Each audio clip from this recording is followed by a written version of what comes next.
Welcome to Deep, Deeper, Deepest. Today, we're going really deep. Isn't that right? That's right, Joey. That's what I heard. And our first guest is...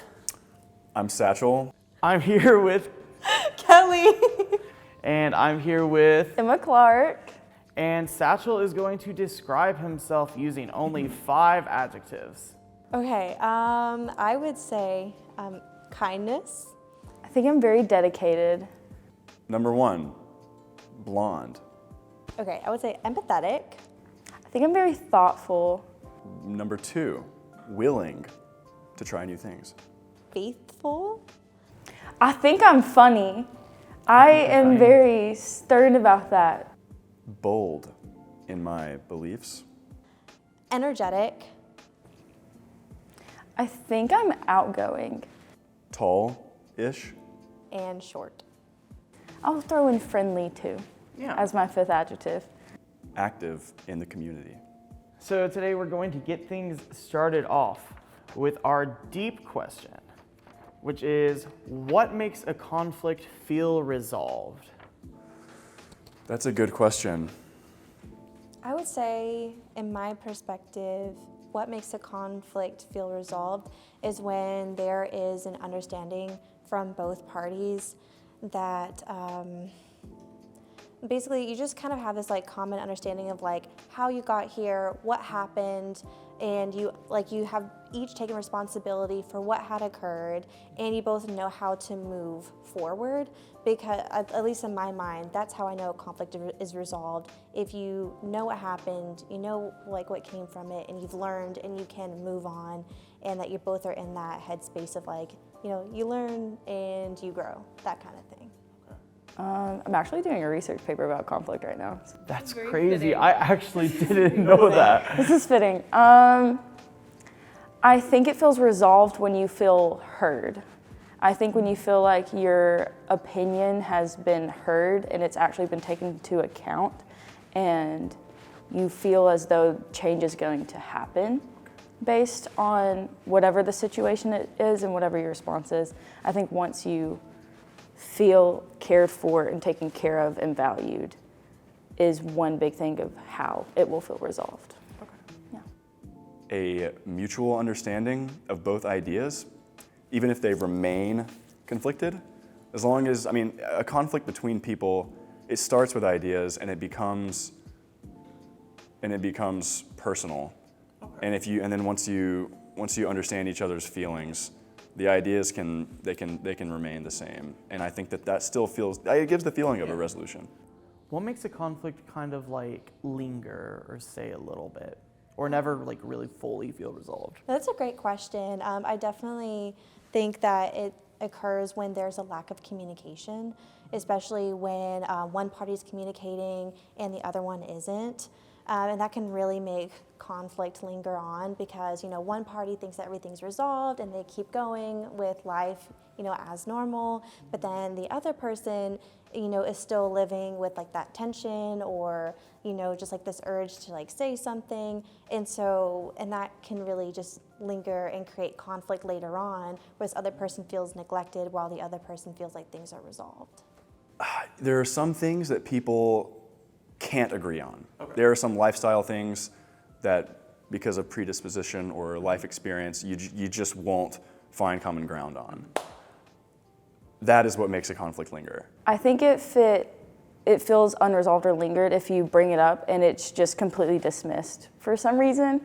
If it's marked as unimportant by just saying, okay, we'll talk about it next week, or we'll just wait to see if XYZ does that again, then it just feels like it's not really important to them, so therefore it's not important in general.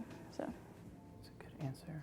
Do you feel like all conflicts need to be like resolved in order to like move forward? Honestly, no. There's a big thing between collaboration and compromise when it comes to conflict. Compromise means you I feel like you have to give up something to compromise in the sake of figuring out what to do for conflict. Mm-hmm. Versus collaboration, you both kind of get what you want, but also still working towards an end goal. So when I think about conflict, I think that you don't necessarily have to agree, if that makes sense. So the conflict can be resolved just by saying, hey, this is your perspective, this is how you saw something, and this is how I saw the event and my perspective. And so neither of us are wrong. We just see things very differently, and we can agree to disagree. And I think in a way like that is resolving the conflict. For our deeper question, it is, what was a time you felt invalidated during a conflict? How much time do I have to think?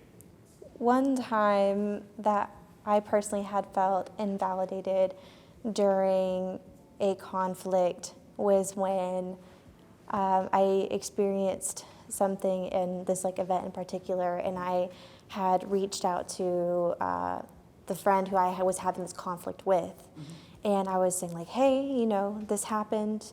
Why didn't you talk to me about it? Can we talk about it? Can we talk it out?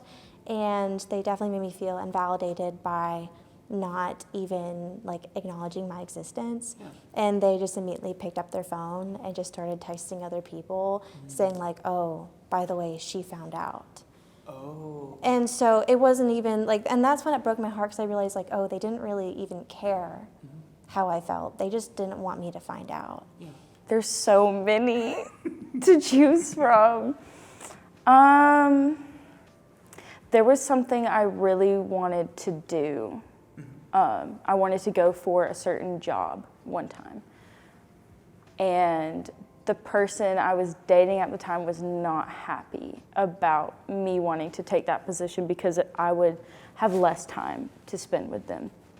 And so now I know, don't do that. Don't do that.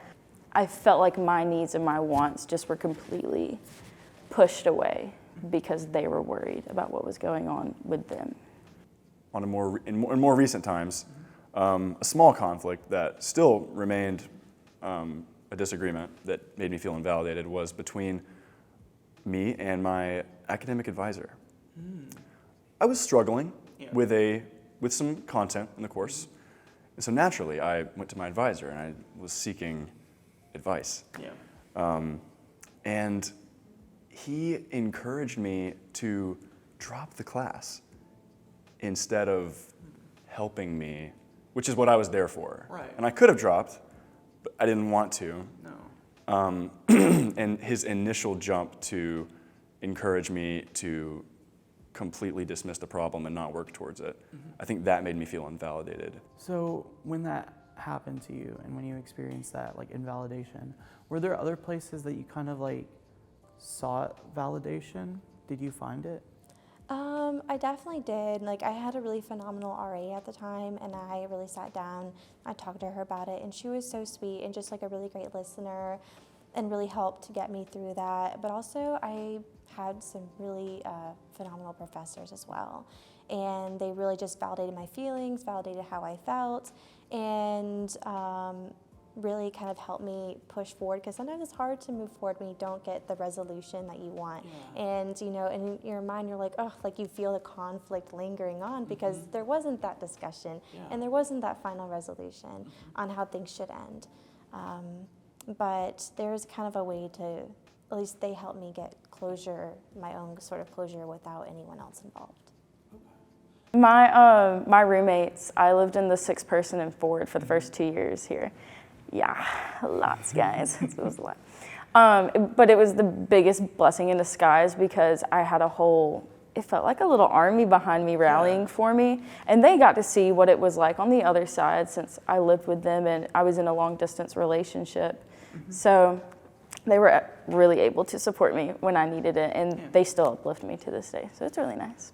I think, even just talking to people that are not my academic advisor, not even in school, like my sister, or my sister is in school actually, not in the same course, but talking to people like my parents or my girlfriend, and getting them to, say, just offer a different input, one that's not from the same level as my advisor. Yeah. Are you ready for our deepest question? I think so. Maybe I'm actually more prepared now. Okay. What is a conflict that you had that affected a relationship beyond repair? Ooh, can I say this? When I was in high school, I, along with my friends, ran cross country during the off season for tennis. And I had a teammate who was a little older than me. And we had mutual friends. We were young, immature. We, started hanging out more. And he started getting in arguments with some of my friends about very personal issues with them that didn't necessarily relate to me, but definitely made me think a little lower of him. Yeah. And I was vocal, and he was vocal in his response. Right. And though there was no real substance, the fact that we were both really vocal about it led to some disagreements that kept perpetuating. Mm-hmm. And I mean, there was one of my friends had a fight in the lunchroom with him. Mm-hmm. He had some things going on at home. Mm-hmm. We were not in it was just not a great environment for either of us. That relationship that was once a really good friendship, mm-hmm. a good camaraderie, it was damaged, not just between myself and him, but between the entire friend group. Most of the friend group. Yeah, I mean, institutional things happened. Mm-hmm. It was crazy, and I tried to reach back out a couple of times to no success. A conflict that I once had that definitely affected a really important relationship of mine beyond repair was that I had this best friend who I loved dearly, still love dearly, and they had gotten to a relationship with someone. Mm-hmm. And this is when I learned that whenever your friend starts dating someone, you should probably not get close to their significant other, because what happened was they both became my best friends. Mm-hmm. And I really loved both of them. But then, my original best friend started I guess their partner started telling me stuff in confidence about their relationship. And there came a point where I felt stuck. I'm like, well, what do I do? Because if I wasn't close with them, I would probably relay that information on to them. And I just kind of got stuck in this weird triangle. And it just so happened that there was a lot of miscommunication, where basically there was this conflict where their partner had said that I said all these things about them, which I actually really didn't, but it was because they had actually said that about their own partner, but they didn't want to get caught.